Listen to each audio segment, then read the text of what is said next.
The Hex Girls. I would stop there, but no, we're just going to continue on. So, Zombie Island was a great one.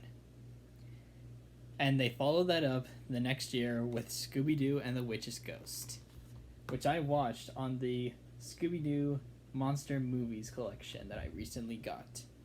It's the Witch's Ghost is the only one of the first four to be on here. Hopefully I can find individual releases of the other ones. This one had unlike Zombie Island, which was more of like an experiment that Warner was doing with the Scooby brand. This one, Warner had a bit more into this. There was a bit of interference, or studio interference, but I think it's actually one of the few examples where I think studio interference didn't hurt the final product. I think the final product is a perfect film. This one, Warner brought in several writers to elaborate, to continue on the theme of supernatural entities. And I'm so glad they continued that. Because that's something that the first three films handle so well, the supernatural element. So in this one, Scooby and the gang are invited by Ben Ravencroft to his New England Autumn Festival. They learn that the event has been commercialized, and that there are two twists to the story. So, the cast is again great. This time, Scott Innes voices Shaggy in this, in which he does a great job doing that. Frank Welker, Mary Kate Bergman, and B.J. Ward still continue to do well with the characters they're voicing. But I think the absolute highlight when it comes to the cast is Tim Curry as Ben Ravencroft. This is one of Curry's best performances. He's had some good performances, in Rocky Horror Picture Show. But, man, Tim Curry just, he understood the assignment right away.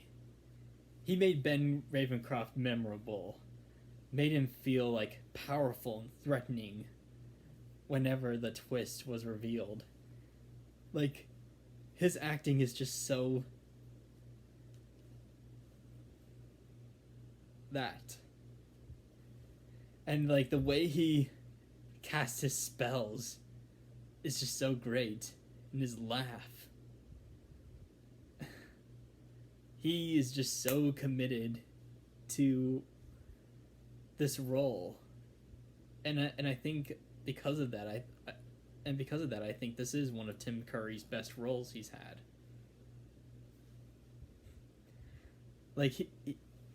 Tim Curry just has such a range.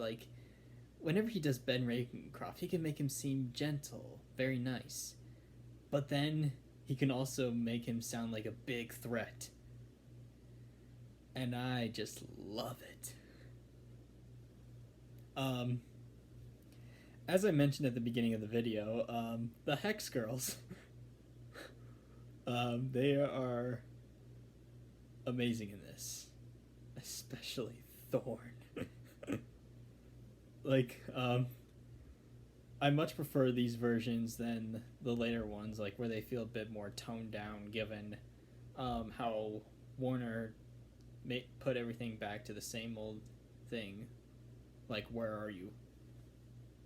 But here the Hex Girls are just they're both funny, they're both memorable, iconic, and their songs, their songs are just, they added several more years to my lifespan. Hex Girl, Earth, Wind, Fire, and Air, and The Witch's Ghost. Just like Zombie Island, these are S-tier songs. the animation is very consistent. Like it's Mook really stepped up their game. Like there's a lot more facial expression, a lot more slapstick with Shaggy and Scooby, and just like so much detail like put into Ben Ravencroft's face whenever he goes full Tim Curry, and like Sarah's design, and just like the Hex Girls, their animation whenever they're singing their song "Spell on You." Hocus Pocus walked so the Hex Girls could run.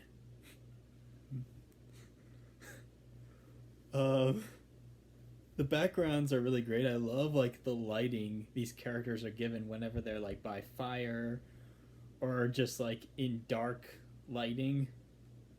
And just the warm autumn feel in New England is just so great. Fall is like my favorite season, and I have this in an orange setting.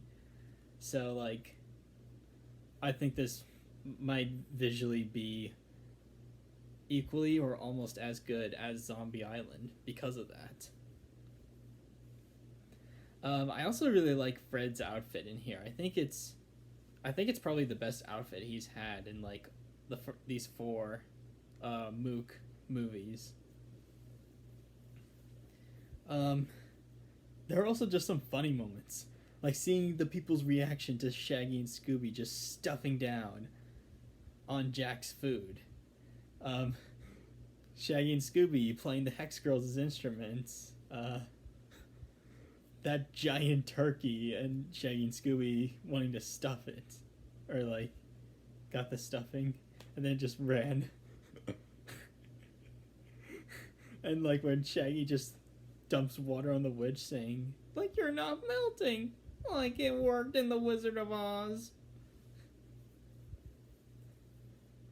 There's just some like so much greatness within this film. But yeah, Witch's Ghost is another amazing entry into Scooby-Doo's straight-to-video films. Yeah. We're now halfway through this movie series. All we have left is Alien Invaders and Cyber Chase. Can't wait to get to those.